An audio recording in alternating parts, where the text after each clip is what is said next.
Assalamualaikum warahmatullahi wabarakatuh. Selamat pagi, salam sejahtera semua.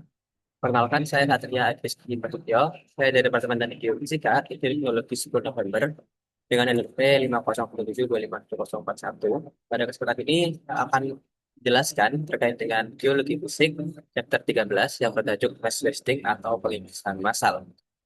Baik, pada kesempatan ini, outline pembahasan kita akan berisi beberapa hal. Yang pertama adalah hubungan dengan sistem bumi. Apa sih hubungan antara pengikisan massal ini dengan sistem bumi? Yang kedua ada pengantar pengikisan massal. Yang ketiga ada klasifikasi pengikisan massal atau testing, yang dimana memiliki subtopik yaitu kecepatan pergerakan, jenis material, dan juga jenis pergerakan. Selanjutnya ada faktor pengendali dalam pengikisan massal, yang dimana dari atas gravitasi, air, dan juga mekanisme-mekanisme picu dari pengikisan massal itu sendiri. Selanjutnya akan ada jenis-jenis umum dari erosi massal, yaitu ada jenis yang bentuk aliran, ada yang mengalir, dan juga ada longsor batu, dan juga longsoran batu. Dan juga akan melihat tentang longsoran bawah air, dan juga bagaimana cara untuk mencegah longsor, yaitu mencegah pergerakan tanah, juga mencegah longsoran batu dan longsoran batu di jalan raya. Dan nanti terakhir kita akan ada ringkasan dan juga pembahasan dari soal-soal latihan yang ada di chapter 13 ini. Oke, kita akan masuk dulu ke proses permukaan yang berhubungan dengan mass blasting. Jadi, proses permukaan sendiri itu meliputi pelapukan, erosi, transportasi, dan juga pengendapan. Di mana pada babak berikutnya juga akan membahas tentang air, juga air tanah, juga ada glacier, angin, dan sebagainya. Tapi pada bab ini, kita akan banyak membahas tentang pelupisan massa atau pergerakan massa batu atau material longgar, yang di mana pergerakan massa itu sebagian besar melibatkan longsor. Nah, istilah yang paling umum ya dari pergerakan massa itu istilah lainnya mungkin adalah longsor yang tidak atau lebih umum untuk diketahui. Halo, apa sih hubungannya dengan sistem bumi? Jadi, sistem bumi itu berinteraksi dalam lingkup masing-masing untuk memainkan peran vital dalam proses permukaan. Sebagai contoh, biosfer tentu saja menyediakan batuan padat yang dibentuk, tererosi, dan berubah oleh berbagai agen erosi. Air dari hidrosfer sangat penting bagi hampir semua proses permukaan air. Dan air ini merupakan kontributor umum dalam longsoran tanah. Jadi salah satu kontributor yang paling banyak berperan dalam longsoran tanah itu adalah air. Dan ini pada atmosfer sendiri, yaitu bertugas untuk menyediakan gas-gas, terutama karbon dioksida, yang akan bercampur dengan air untuk membentuk asam yang menyebabkan pelapukan secara kimiawi. Dan juga ada biosfer. Biosfer itu saja tidak ada tanpa adanya sfer. Jadi biosfer itu salah satunya di tanaman dan juga aktivitas manusia maupun aktivitas hewan juga dapat mengaruhi adanya longsor. Seperti gambarannya adalah ketika suatu bidang itu lebih banyak tanaman, maka tanah itu akan semakin terikat. Tapi sementara jika suatu bidang itu tidak memiliki tanaman atau gundul istilahnya, maka dia akan lebih mudah mengalami longsor. Namun nanti akan dibahas juga faktor-faktor lainnya yang mempengaruhi.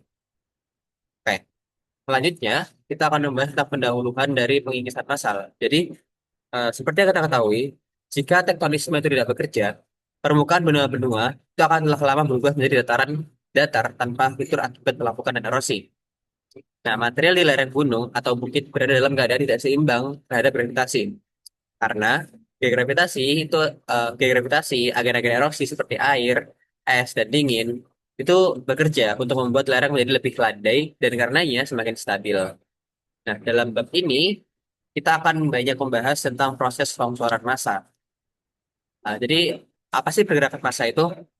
Jadi pergerakan massa adalah pergerakan di mana batuan dasar, puing-puing batuan atau tanah itu bergerak ke bawah lereng secara massal atau sebagai satu kesatuan karena tarikan gravitasi. Pergerakan massa sendiri mencakup pergerakan yang begitu lambat sehingga hampir tidak terasa atau disebut sebagai creep. Serta longsor. Longsor itu adalah istilah umum untuk penurunan batuan atau tanah yang lambat hingga sangat cepat. Istilah longsor sendiri tidak memberikan informasi tentang proses-proses terlibat seperti yang akan kita lihat. Jadi istilah seperti aliran tanah dan longsoran batu itu jauh lebih deskriptif daripada sekedar longsor. Nah, di sini kita akan membahas apa sih itu aliran tanah dan juga apa sih itu longsoran batu agar semakin mudah untuk dimengerti ya. Longsoran tanah sendiri itu memiliki dampak yang sangat tinggi yang terutama bagi kehidupan manusia dalam berbagai aspek kehidupan. Dampaknya itu mulai dari kehancuran akibat longsoran yang dapat mematikan seperti longsoran material yang nanti akan dijelaskan dalam kotak 13.1, tapi karena kotak ini sudah dibahas, jadi akan saya bahas dalam bentuk petilasan aja nantinya. Hingga ada gangguan juga akibat pagar yang perlahan-lahan terlepas akibat pergerakan tanah. Kerugian nyawa, harta benda akibat longsoran itu sangat banyak sekali dan sangat tinggi terjadi, terutama di Indonesia. Karena Indonesia adalah salah satu negara yang sangat sering mengalami longsor. Karena ada banyak sekali daerah-daerah tinggi, daerah-daerah curam yang ada di Indonesia.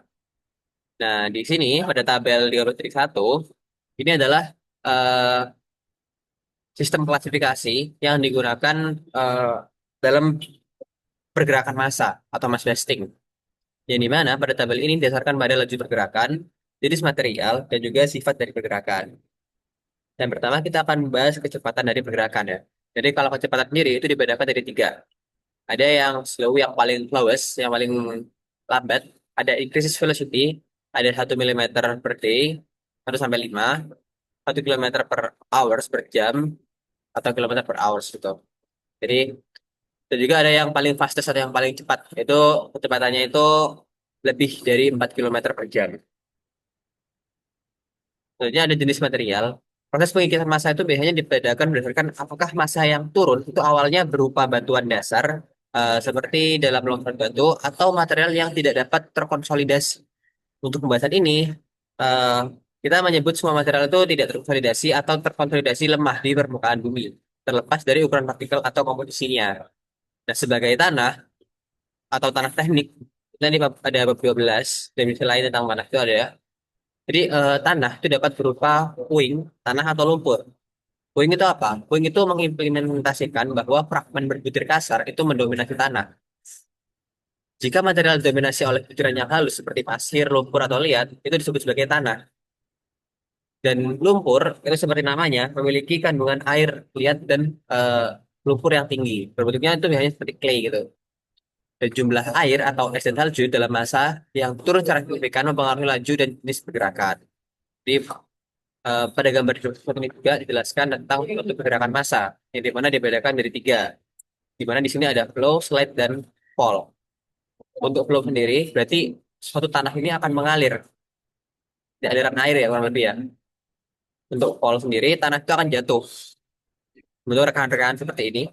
Sedangkan slide tanah itu terpotong dan slide sendiri terpisah dari dua, yaitu ada translational slide seperti ini yang menyapu translasi, dan juga ada rotational slide yaitu yang terjatuh karena akibat dari suatu ombak biasanya atau turun dari tebing ya, yang bagian rotasi itu. Selanjutnya, kita akan membahas faktor-faktor penentu dalam pergerakan massa. Jadi, pergerakan massa itu dapat dipengaruhi oleh beberapa hal. Yang pertama, itu adalah lerengnya yang sangat curam.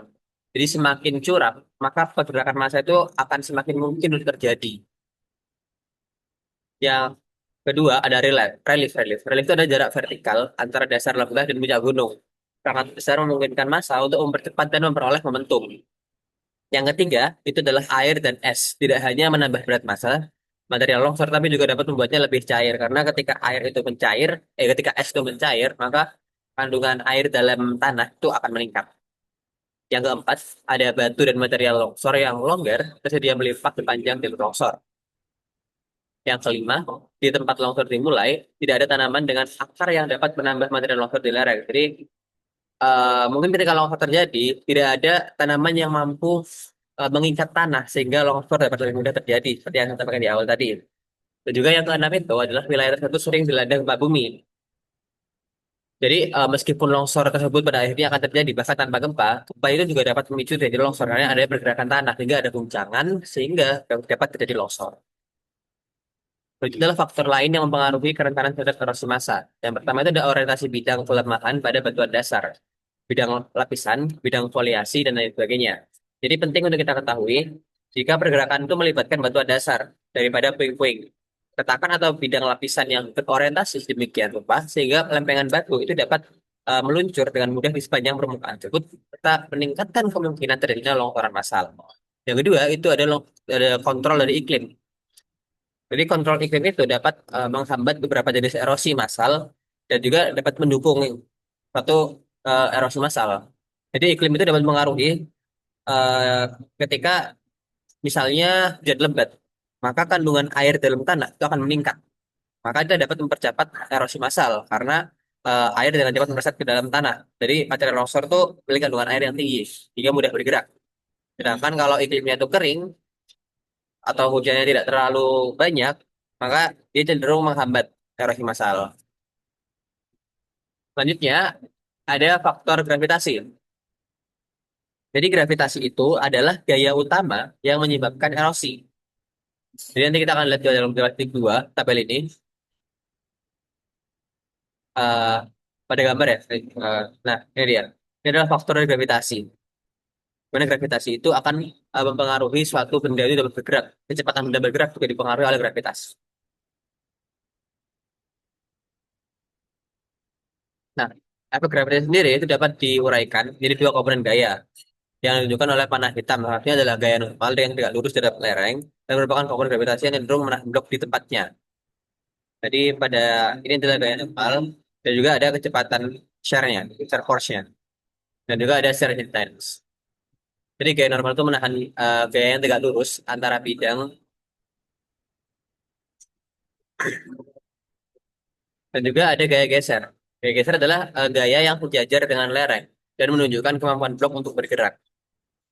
Nah, panjang panah itu sebanding dengan kekuatan masing-masing gaya. Semakin curam lereng itu dan semakin berat bloknya, semakin besar gaya geser dan kecenderungan blok untuk meluncur atau longsor itu akan semakin mungkin terjadi jika lereng itu semakin curam dan massa dari benda pasirnya itu atau tanahnya itu semakin berat. Selanjutnya, juga ada perlawanan geser yang diwakili oleh panah coklat. Sini ada perlawanan geser atau shear resistance. Apa itu shear resistance? Itu adalah gaya yang diperlukan untuk memindahkan blok. Jika panah tersebut lebih besar daripada panah yang mewakili gaya geser, jika shear resistance ini lebih besar daripada shear force-nya, maka bantuan ini tidak akan bergerak karena dia dapat ditahan. Dengan sebaliknya, jika shear force ini lebih besar daripada shear resistance, maka bantuan atau massa itu akan bergerak dan menuruni lereng. Jadi resistensi terhadap pergerakan atau deformasi tanah tersebut adalah kekuatan gesernya. Kekuatan geser sendiri dikendalikan oleh hubungan antara gaya geser dan gaya normal dengan gravitasi. Dengan faktor-faktor kohesi, maksudnya kekuatan gaya geser itu dikendalikan oleh faktor-faktor seperti kohesi material, gesekan antar partikel, tekanan pori air, dan efek penahan akar tanaman. Kekuatan geser ini juga terkait dengan gaya normal, di mana gaya yang menahan benda tersebut terhadap bidangnya. Selanjutnya, air. Jadi air itu adalah faktor kritis dalam erosi massal. Jadi ketika tanah berjenuh dengan air, seperti akibat hujan deras atau salju yang mencair, tanah itu akan lebih berat dan memiliki viskositas yang lebih rendah atau kurang viskos, sehingga lebih cenderung mengalir ke bawah lereng. Nah, eh, gaya geser gravitasi itu gaya geser gravitasi tambahan akibat peningkatan berat biasanya kurang penting dibandingkan dengan penurunan kekuatan geser. Hal ini disebabkan oleh peningkatan tekanan pori di mana air itu memaksa butiran tanah berpisah. Mohon izin saya izin minum.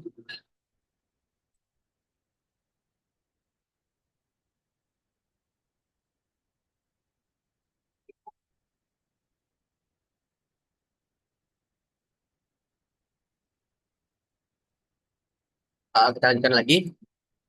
Jadi paradoksnya, jumlah air yang sedikit dalam tanah itu sebenarnya dapat mencegah pergerakan ke arah lereng. Tapi itu kenapa? Ketika air itu ketika air tidak sepenuhnya mengisi ruang pori di antara butiran tanah, air itu akan membentuk lapisan tipis di sekitar butiran yang ini ditunjukkan pada gambar yang bagian A. Nah, butiran tanah yang longgar itu menempel satu sama lain karena tegangan permukaan yang didasarkan oleh lapisan air. Jadi eh, kekuatan gesernya akan meningkat. Dan tegangan permukaan air antara butiran pasir lah yang memungkinkan Anda untuk membangun misalnya pasir. Jadi kenapa pasir itu bisa lengket? Itu karena kandungan airnya tidak sebanyak itu. Sehingga mereka bisa lebih pekat di situ. Malah merekatkan. Gitu. Nah, sedangkan jika airnya itu banyak, air itu akan mengisi ruang-ruang kosong. Sehingga menambah volume dan membuat mereka semakin longgar. dan lebih mudah untuk bergerak.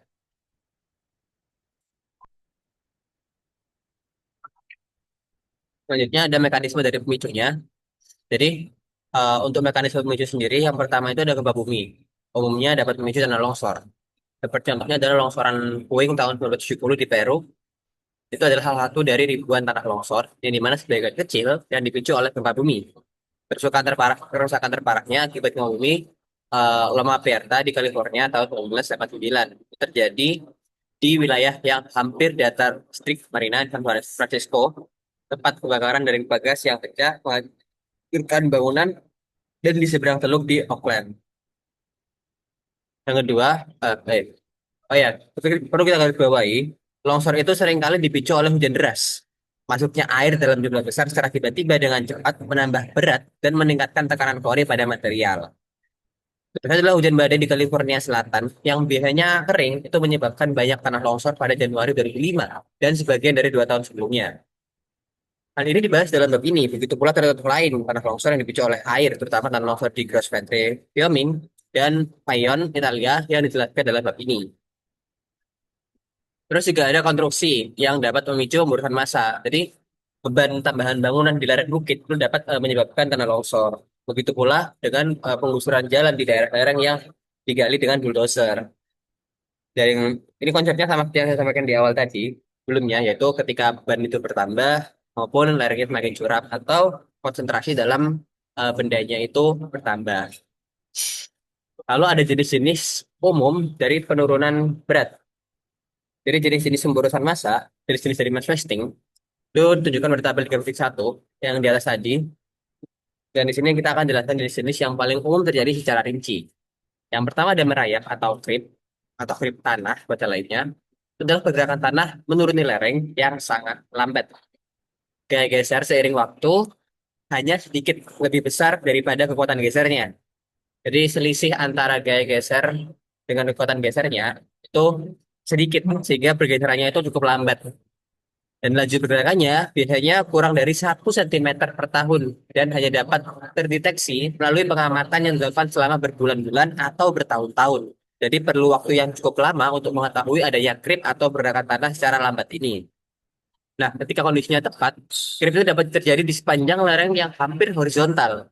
Beberapa indikator creep diilustrasikan pada gambar 3.4 dan 3.5. Jadi 3.4 ini salah satu contoh dari creepnya ya, pergerakannya. Dua faktor yang berkontribusi signifikan terhadap pergerakan tanah adalah kadar air dalam tanah dan siklus harian pembekuan dan pencairan. Seperti yang telah saya katakan tadi, jadi tanah yang jenuh air itu memudahkan pergerakan tanah menuruni lereng, yang dimana dia itu akan mencegah pergerakan menuruni lereng menjadi lebih cepat di sebagian besar wilayah tanah. Sebagian wilayah itu adalah keberadaan rumput atau tanaman lain yang lipat yang dapat menopang tanah. Intinya noh grip itu ada di sini. Jadi kita pasti tahu kalau semisal eh, suatu batu nisan di makam itu awalnya ditancapkan dengan lurus. Tapi karena ada pergerakan yang sangat lambat ini, setelah bertahun-tahun kita tidak mengunjungi makam ini, mungkin dia akan terlihat miring seperti pada gambar ini. Nah, ketika dilihat di bawahnya, itu bisa seperti ini. Adanya kemiringan tanah dan pohon juga akan miring seperti ini. Itu adalah permukaan setelah pembekuan ya. Jadi pada gambar A, batu nisan miring di perkuburan gereja di Line Regis, Inggris, itu ada beberapa yang tegak mungkin, tapi itu mungkin karena orang lain yang memang meluruskan secara faktor manusia ya, meluruskannya ya. Yang kedua di gambar B ini, itu adalah tanah dalam lapisan sedimen yang sebagian erosi, hampir vertikal, telah merayap ke bawah lereng. Sedangkan yang C ini, itu saat pohon muda tumbuh, ia tumbuh secara vertikal, tetapi miring akibat tanah yang merayap. Saat terus tumbuh, bagian atasnya itu yang baru akan tumbuh secara vertikal, tapi pada gilirannya atau bagian bawahnya itu akan miring, terlihatnya. Nah, beberapa proses itu berkontribusi pada pergerakan tanah. Partikel tanah itu berpindah dalam siklus basah dan kering. Ini perlu kita garis bawahi ya. Partikel tanah itu berpindah dalam siklus basah dan kering. Tanah cenderung mengembang saat basah. Jadi tanah itu mengembang saat basah. Mengembang saat basah dan mengerut saat kering. Sehingga pergerakan itu terjadi secara serupa secara siklus beku cair atau beku mencair. cacing tanah dan makhluk lain itu mengaduk tanah dan memfasilitasi pergerakan di bawah pengaruh gravitasi. Proses ini lebih aktif di daerah di mana tanah membeku dan mencair selama sebagian tahun. Selama musim dingin, wilayah seperti bagian timur Amerika Serikat, suhu dapat naik di atas dan turun di bawah titik beku sekali sehari. Ketika tanah mengandung kelembapan, setiap siklus pembekuan dan pencairan memindahkan partikel tanah sedikit ke arah bawah, seperti pada gambar 3.6 ini. Di mana gambar ini menunjukkan pergerakan tanah ke arah lereng digambarkan dengan mengikuti dua butir pasir. Ya, masing-masing berukuran kurang dari 1 mm. Selama siklus pembekuan dan pencairan, pergerakan ke bawah mungkin tidak tepat vertikal jika butir-butir yang berdekatan saling mengganggu. Ini. Nah, di awalnya, dan dia akan bergerak seperti ini ketika mencair. Nah, pergerakan tanah itu tidak sedramatis longsor. Namun, karena kan memang pergerakan tanah itu lebih lambat ya. Namun, hal ini dapat menjadi masalah yang sangat besar atau sangat mahal jika mungkin jika Anda memiliki rumah di rumah tanah yang bergerak dan Anda kemungkinan akan mengalami pintu yang macet, retakan di dinding, pipa yang pecah, dan jalan masuk yang perlu diperbaiki secara berkala. Karena pergerakan tanahnya memang lambat. Eh, dan mungkin akan dapat menghabiskan banyak waktu dan uang untuk perbaikan dibandingkan dengan orang-orang yang tinggal di tanah yang stabil. Jadi penting untuk kita ketahui atau penting untuk kita mengecek terlebih dahulu kondisi tanah sebelum kita membangun suatu bangunan. Yang kedua itu ada aliran. Aliran itu terjadi ketika pergerakan terjadi di dalam massa material yang tidak terkonsolidasi atau terkonsolidasi lemah. Nah, butiran bergerak relatif terhadap butiran tetangganya atau pergerakan terjadi sepanjang retakan yang berdekatan dan terpisah. Jenis-jenis aliran ini yang umum ada aliran tanah, aliran material, aliran lumpur, dan juga longsor material yang akan dijelaskan satu persatu di bagian ini. Yang pertama ada aliran tanah. Jadi aliran tanah itu adalah tanah yang bergerak ke bawah lereng sebagai fluida viskos. Proses ini dapat berlangsung cepat atau lambat. Aliran tanah sendiri biasanya terjadi di lereng bukit yang memiliki lapisan tanah tebal, di mana butiran halus mendominasi. Seringkali setelah hujan deras telah meresap ke dalam tanah.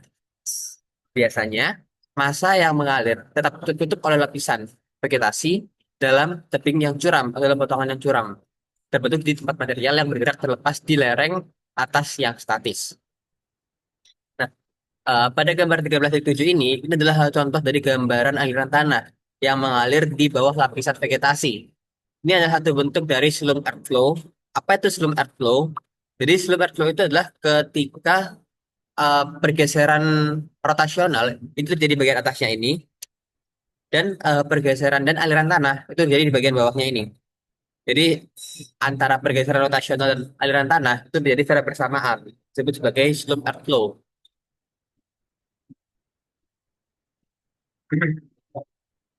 Selanjutnya, eh, bulldozer itu juga dapat mengikis dasar lereng lebih cepat daripada erosi suatu gelombang. Dan pengikisan lereng yang berlebihan akibat aktivitas manusia telah menyebabkan banyak sekali longsor. Jadi sebenarnya teman-teman, manusia itu juga menyebabkan banyak sekali longsor. Dan itu perlu kita evaluasi kembali, terutama dalam perihal penebangan tanaman dan penggunaan air dan sebagainya. Dan hal ini dapat diatasi dengan tindakan teknik yang hati-hati saat melakukan penggalian atau penggalian jalan atau platform yang diukir di lereng bukit itu rumah dapat menyebabkan bencana. Itu perlu hati-hati. Selanjutnya juga ada solifuksi dan permafrost. Solifuction adalah aliran tanah yang jenuh air di atas material yang tidak permeabel. Karena material yang tidak permeabel di bawah tanah itu mencegah air mengalir bebas. Nah, tanah di antara penutup vegetasi dan material yang tidak permeabel itu akan menjadi jenuh. Dapat dilihat di gambar 13.9. Nah, di sini. Ini kita hitung dulu ya. Nah, eh, bahan yang tidak permeabel di bawah tanah yang jenuh air dapat berupa batuan dasar yang tidak dapat tembus atau yang lebih umum, permafrost, yaitu tanah yang tetap beku selama bertahun-tahun. Permafrost itu adalah tanah yang tetap beku selama bertahun-tahun. Sebagian meter solifuksi terjadi di daerah tanah yang beku secara permanen. Ini untuk garis bawah ya. Jadi solidifikasi dan permafrost ini sangat berhubungan ya. Karena sebagian besar solidification terjadi di daerah tanah yang beku secara permanen. Contohnya di Alaska dan Kanada Utara. Permafrost sendiri terjadi pada kedalaman mulai dari beberapa sentimeter hingga beberapa meter di bawah permukaan. Es dalam permafrost itu berfungsi sebagai agen pengikat tanah. Permafrost itu keras sekali, seperti beton ya, gambarannya. Di atas permafrost terdapat zona yang jika tanahnya jenuh, membeku selama musim dingin dan tidak dapat dibedakan dari permafrost di bawahnya. Zona ini mencair eh, selama musim panas. Air bersama dengan air hujan dan aliran permukaan tidak dapat meresap ke bawah melalui permafrost sehingga lereng menjadi rentan terhadap solidifikasi. Sini adalah gambar aliran tanah dengan pergeseran horizontal atau longsor, di mana pada gambar A itu bagian tanah atas diagram telah utuh sebagian besar saat berputar ke bawah dalam blok-blok. Tanah di bagian bawah itu mengalir ya, di sini. Jadi terjadi blok yang patahan di atas tadi itu, polnya di sini, dan yang di bawahnya mengalir. Lalu yang pada gambar B, ini adalah gambarnya secara real eh, di La Conchita, California pada Maret 1995. Dan pada gambar C, ini adalah setelah hujan deras pada Januari 2005. Bagian longsoran tanah itu kembali bergerak dan mengalir ke kota La Conchita, California. Dan dia menghantam rumah-rumah di bawahnya, teman-teman. Jadi kita perlu tahu banget ketika kita bangun rumah, bahaya-bahaya apa saja yang mungkin terjadi di daerah itu. Lalu pada gambar 3,9, ini adalah salah satu bentuk dari solidifikasi akibat pencairan tanah yang jenuh es. Ini di barat laut Alaska. Jadi solidifikasi itu ketika tanah-tanah penuh es ini mencair, dia akan tertumpuk di sini. Nah, terlihat ada gambar ya.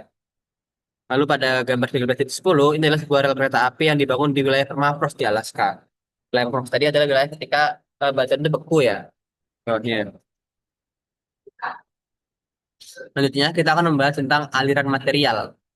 Jadi aliran material itu apa sih? Jadi aliran material itu adalah aliran yang melibatkan tanah di mana material kasar seperti kerikil, batu besar itu mendominasi.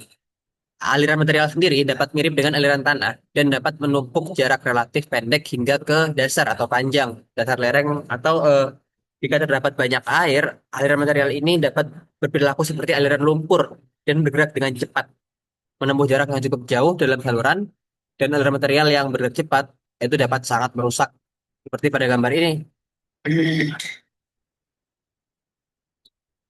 Ini lokasinya sama seperti yang di sini tadi ya. Ini, nah di bawah ini di La Conchita, California.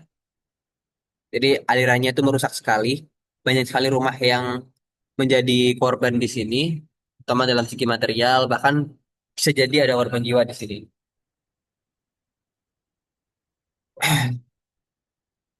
Salah satu efeknya itu apa sih?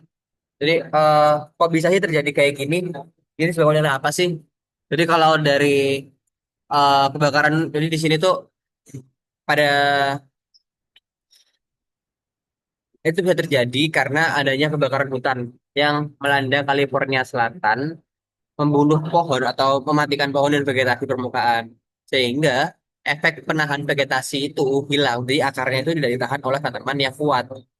Sehingga tanah itu dapat bergerak dengan mudah ketika hujan itu terjadi, terutama ketika hujan deras ya, sehingga air itu akan langsung meresap ke tanah dan memicu aliran material. Lalu yang kedua ada aliran lumpur. Aliran lumpur adalah campuran tanah dan air yang mengalir. Biasanya bergerak melalui saluran yang kita lihat di gambar 13 ya. Nah, ini aliran lumpur di sini. Ini aliran lumpur yang mengering ya di pegunungan Andes Peru. Dan di mana aliran lumpur sendiri itu dapat dibayangkan sebagai aliran dengan konsentrasi seperti milkshake yang kental. Sebagian besar partikel padat dalam campuran tersebut adalah tepung dan lumpur. Oleh karena itu penampilannya sangat-sangat berlumpur. Jadi mirip seperti clay. Tetapi tetap tidak jarang eh, aliran lumpur ini memiliki kandungan material-material yang lainnya, karena dia juga dapat mengangkut material lainnya ya, seperti sedimen-sedimen kasar yang dapat menjadi campurannya. Longsor lumpur itu paling mungkin terjadi di tempat-tempat di mana tanah itu tidak dilindungi oleh tutupan vegetasi. Oleh karena itu, longsor lumpur lebih sering terjadi di daerah kering daripada di iklim basah. Sebuah lereng di lingkungan gurun yang mungkin belum hujan selama bertahun-tahun dapat tertutup oleh lapisan material longgar dengan vegetasi gurun yang jarang dan memberikan sedikit perlindungan. Jadi ketika suatu waktu badai penting itu badai atau badai yang panjang atau badai yang memiliki kandungan air yang tinggi itu mendadak datang, maka dapat dengan cepat meresapkan tanah dan menyebabkan longsor lumpur dalam hitungan menit. Nah, aliran lumpur sendiri sering terjadi di gunung berapi muda yang dipenuhi oleh abu. Karena air dari hujan deras dicampur dengan puing-puing piroklastik seperti yang jadi di Gunung Pinatubo pada tahun 1991. Lebih dari satu dekade setelah letusan besar, aliran lumpur di sekitar Gunung Pinatubo itu terus menelan korban jiwa dan merusak properti. Air juga dapat berasal dari glaster yang meleleh akibat lava atau puing-puing piroklastik itu panas. Seperti pada Gunung Saint Helens pada tahun 1980. Jadi dilihat pada gambar 13 ini. Ini adalah ketika foto seorang pria di sini, yaitu memeriksa jembatan sepanjang 75 meter di Jalan Raya Negara bagian Washington, melintasi Sungai Townte cabang utara. Dan jembatan tersebut hancur akibat aliran lumpur selama letusan gunung St. Helens pada 18 Mei 1980. Struktur bajanya sendiri dapat kita lihat di sini, benar-benar udah sangat rusak sekali. Dan bahkan di sini yaitu terbawa sekitar 0,5 kilometer hilir dan sebagian tertimbun oleh aliran lumpur. Jadi sangat rusak sekali. Selanjutnya ada longsoran debris atau longsoran material. Ini adalah jenis aliran material yang paling cepat, yaitu massa material, udara, dan air yang bergerak sangat cepat dan turbulen. Contoh modern yang terbaik dari aliran ini adalah eh, yang menimbun, yang terjadi di Yongge. Jelasan dalam box spesifik hal itu cuma tidak ada di sini ya. Beberapa ahli geologi itu mengusulkan bahwa dalam longsoran batu yang bergerak sangat cepat, udara tuh dapat terjebak di bawah massa batu, membentuk bantalan udara yang mengurangi gesekan. Hal ini dapat menjelaskan mengapa beberapa longsoran itu mencapai kecepatan ratusan kilometer per jam atau sangat cepat sekali. Namun, beberapa geolog lain berpendapat bahwa massa batuan terlalu tidak stabil untuk memungkinkan terbentuknya bantalan udara semacam itu. Ini masih belum pasti ya. Terdapat dua teori di sini. Lalu kita akan membahas tentang longsoran batu dan longsoran tanah. Longsoran batu, contohnya itu terjadi pada 3 Mei 2003 di New Hampshire, ya di mana kehilangan simbol kesayangannya, Old Man of the Mountain, pada gambar 13. Nah ini, Old Man of the Mountain ini itu mengalami longsoran, sehingga kehilangan bentuknya. Gitu.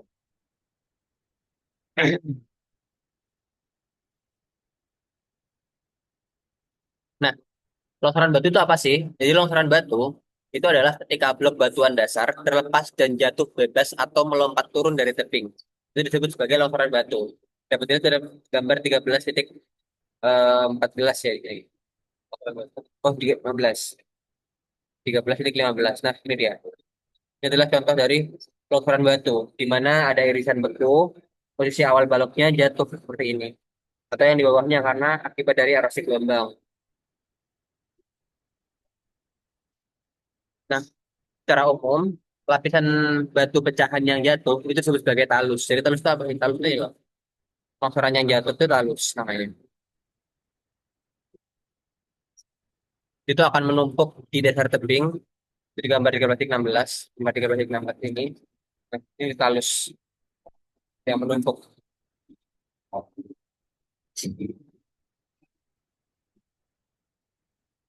Selanjutnya ada longsoran batu. Longsoran batu, sebagaimana istilahnya adalah pergerakan cepat massa batuan dasar sepanjang permukaan miring yang lemah, seperti bidang lapisan, retakan besar pada batuan, atau bidang foliasi. Jadi setelah pergerakan itu dimulai, lempengan batuan itu biasanya pecah jadi puing-puing seperti longsoran batu. Longsoran batuan dapat disebabkan oleh pengikisan di dasar lereng akibat erosi atau konstruksi. Jadi longsoran batu itu adalah massa batu yang hancur dan bergerak sangat cepat dengan arus yang kacau. Pergerakan dalam longsoran batu adalah aliran dalam skala besar. Perbedaan antara longsoran batu dan longsoran material adalah bahwa longsoran batu itu dimulai perjalanannya sebagai batu dasar. Akhirnya longsoran batu atau longsoran salju batu berhenti ketika medan menjadi kurang curam atau mulai landai. Terkadang massa batu mengisi dasar lembah dan membentuk bendungan alami. Jika massa batu tiba-tiba masuk ke danau atau teluk, hal ini dapat menimbulkan gelombang besar yang menghancurkan nyawa dan harta benda jauh melampaui area longsoran asli.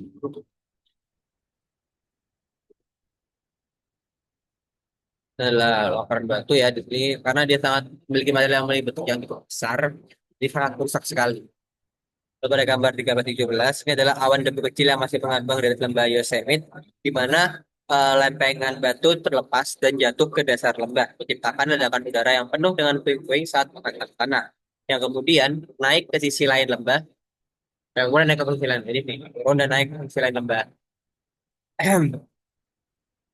Lalu pada gambar ini adalah contoh. Jadi eh, pada gambar 13-13 itu bendungan di sebelah kanan itu merupakan bendungan tertinggi di dunia yang saat dibangun sebagian besar permukaan bendungan terkubur di bawah puing-puing. Bagian bidang pelapisan tempat terjadinya longsor dapat terlihat di lereng gunung. Gitu. Ini ada tekanan puing-puingnya, ada geser yang terjadi.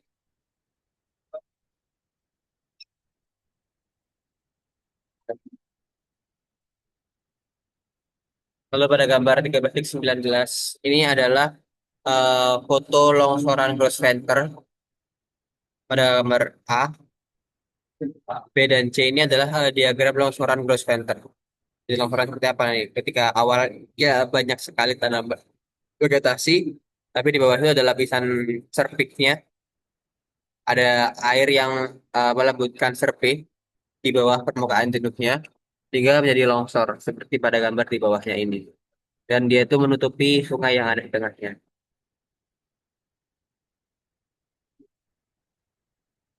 Oke. Selanjutnya adalah longsoran bawah air. Itu seperti yang dijelaskan tadi ya, ini longsoran kayak ini bawah air ya.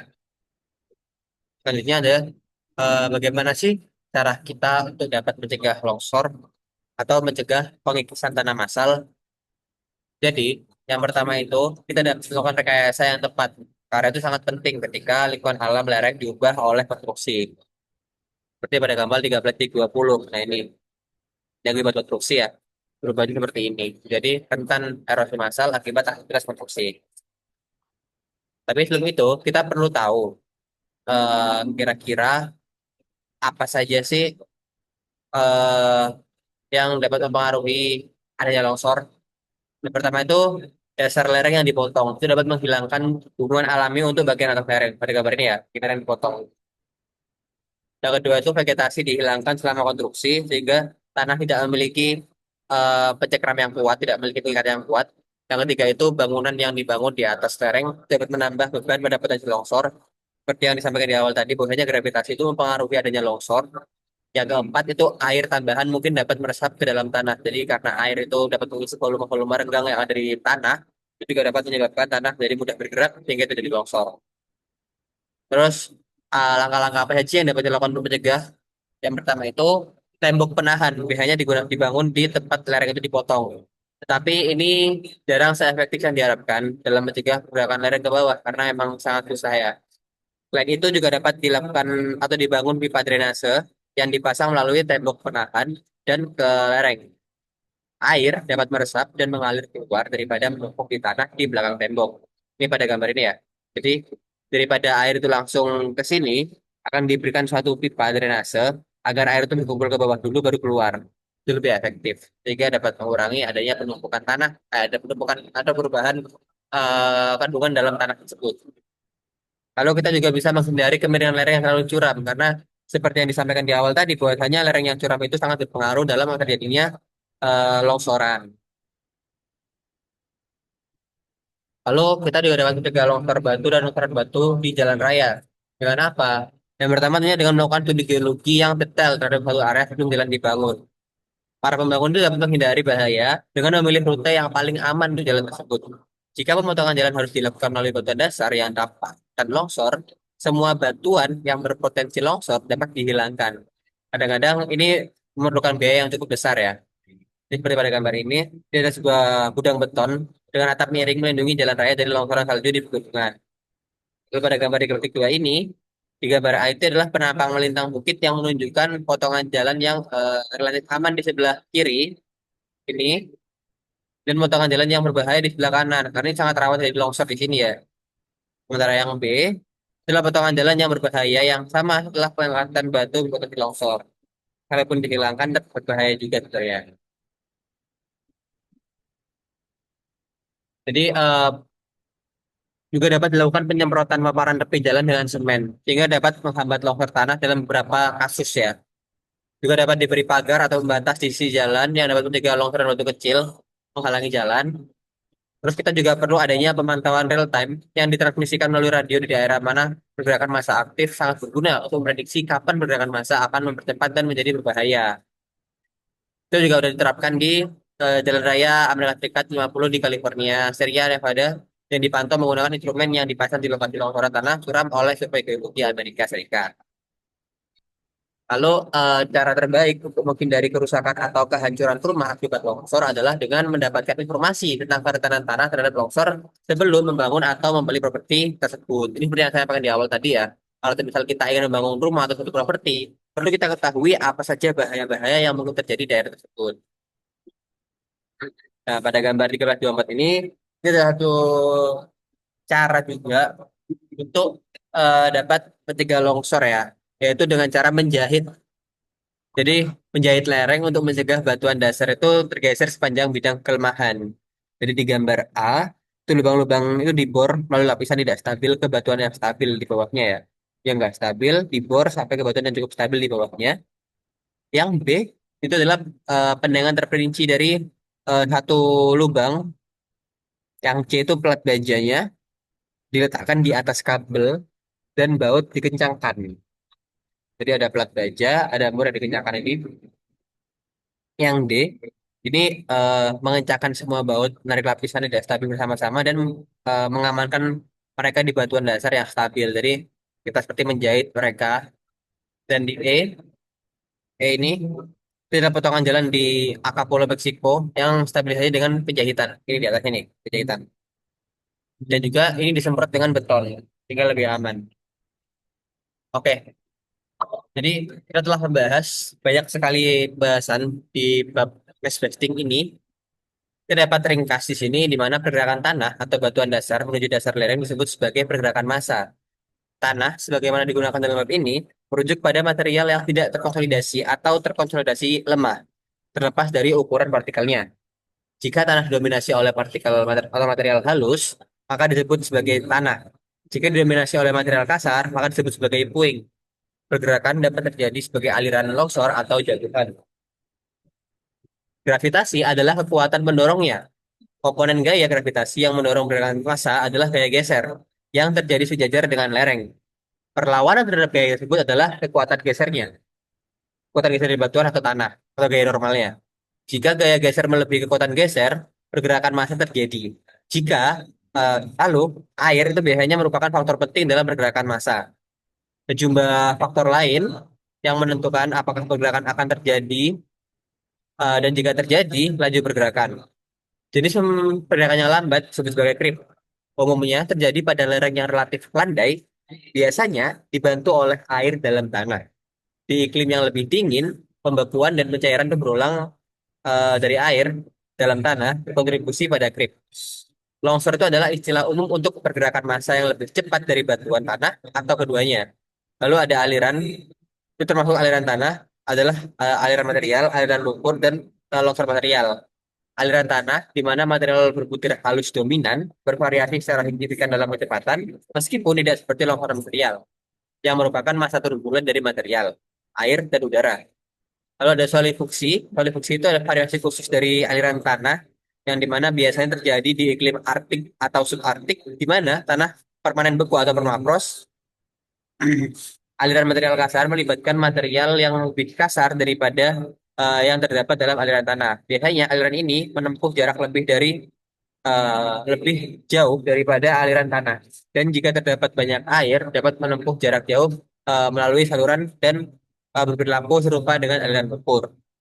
Lalu ada aliran lumpur. Air lumpur adalah campuran lumpur yang terdiri dari sebagian besar tanah liat, lumpur, dan air.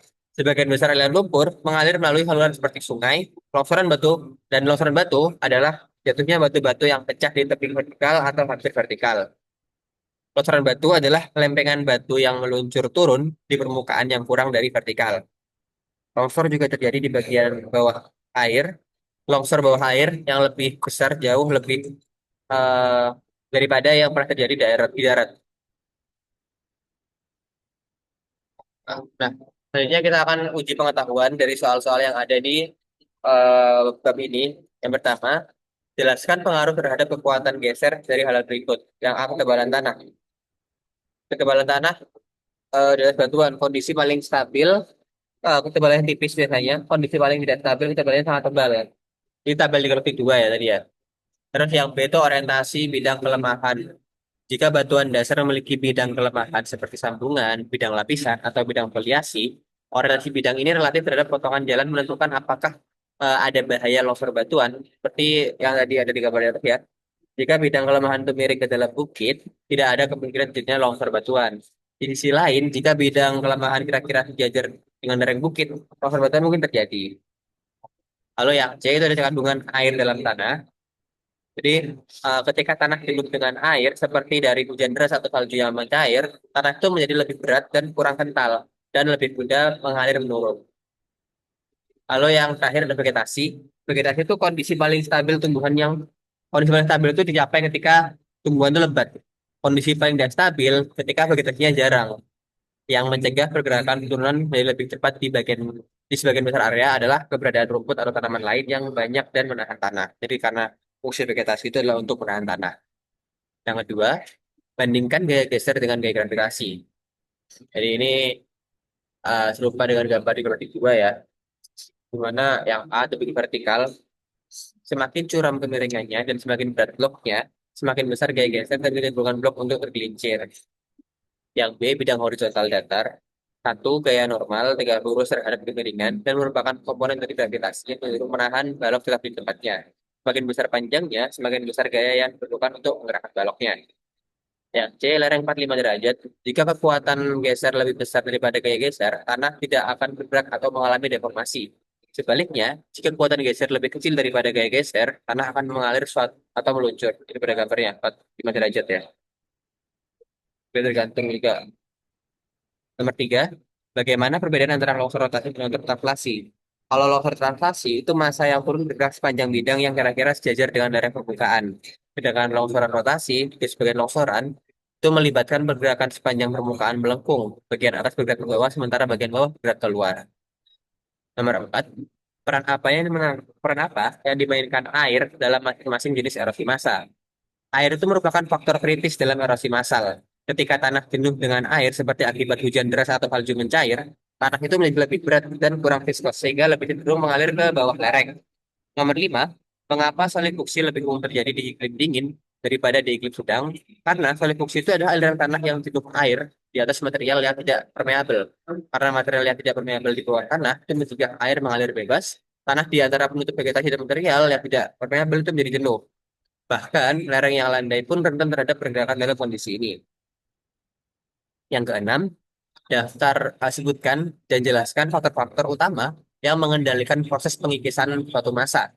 Faktor yang mengendalikan proses pengikisan massa, yang pertama itu adalah gravitasi, air, dan mekanisme pemicu.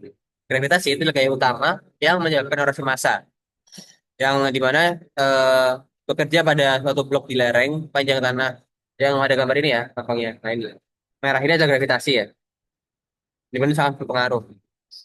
Yang kedua ada air, merupakan faktor kritis dalam erosi massal, karena ketika tanah jenuh dengan air, contohnya seperti akibat hujan deras atau salju yang mencair, tanah itu menjadi lebih berat dan kurang viskos, sehingga lebih cenderung mengalir ke bawah lereng.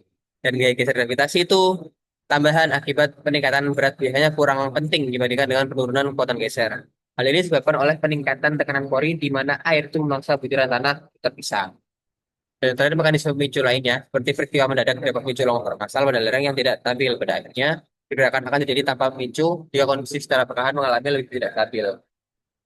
Kalau nomor 7, apa jenis proses erosi massa yang paling lambat? Jadi pergerakan lambat ya, jelas sekali. dan 8 longsor terbesar terjadi itu di dasar laut. Sebuah massa yang bergerak turun lereng sebagai fluid dan viskosium sebagai aliran. Nomor 10, daya dorong di balik semua proses pengikisan massa adalah gravitasi. Ketahanan tanah terhadap pergerakan atau deformasi adalah kekuatan geser. Aliran tanah yang jenuh air di atas material yang tidak permeabel disebut sebagai jalur bersih. Campuran tanah dan air yang mengalir biasanya bergerak turun melalui aluran disebut sebagai aliran lumpur. Sebuah lapisan batu-batu yang jatuh yang menumpuk di dasar tebing disebut sebagai talus. Bagaimana konstruksi dapat mengganggu kestabilan lereng? Jadi konstruksi itu dapat menambah beban di bagian atas lereng. 16. Bagaimana cara mencegah longsor selama konstruksi?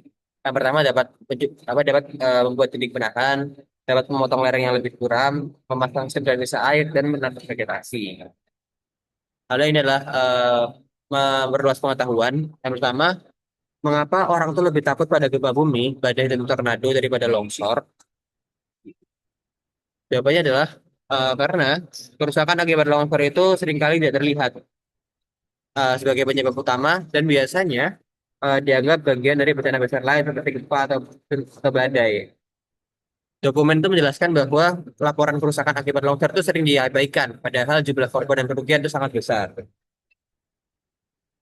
Yang kedua, jika Anda membangun rumah di tebing, apa yang perlu diperhatikan agar rumah tidak hancur karena erosi massal? Yang pertama itu kita perlu perhatikan kemiringan lerengnya. Semakin curam, semakin besar gaya geser. Kedua, jenis material dan bidang rumahnya. Bidang pelapisan itu sejajar dengan, jika bidang pelapisannya sejajar dengan lereng, itu akan sangat berbahaya. Yang ketiga, ada kandungan air. Air itu menambah berat dan menurunkan kekuatan geser. Yang keempat ada vegetasi. Vegetasi itu akarnya akan membantu menahan tanah. Yang kelima itu aktivitas manusia, seperti penggalian di kaki lereng dapat memicu longsor. Yang keenam, kekuatan teknik rumah di lereng curam mungkin membutuhkan tiang panjang juga bantuan dasar yang kuat.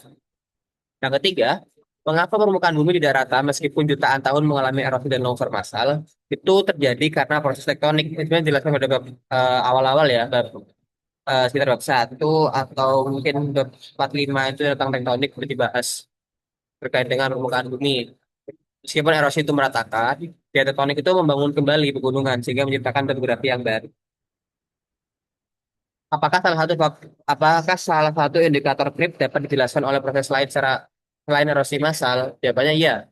Beberapa indikator krip dapat terjadi karena proses fisik dan biologis, bukan hanya longsor saja. Misalnya, pembekuan pencairan, freeze-thaw, siklus basah kering, aktivitas cacing dan organisme tanah, dan semua ini dapat menyebabkan tanah itu perlahan bergerak menuruni lereng.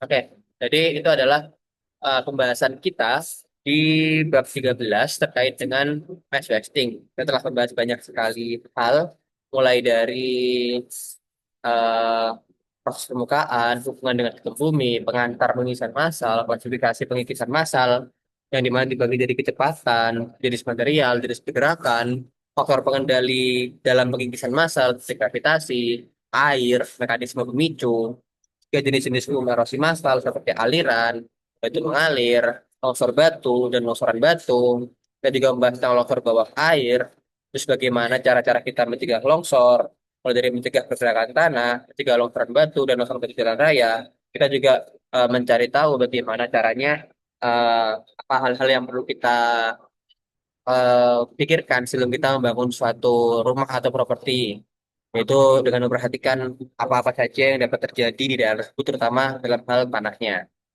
Oke, jadi sekian dari saya, Satria Adisti Prasetyo. Banyak atas perhatiannya. Semoga apa yang saya sampaikan dapat bermanfaat. Terima kasih. Wassalamualaikum warahmatullahi wabarakatuh.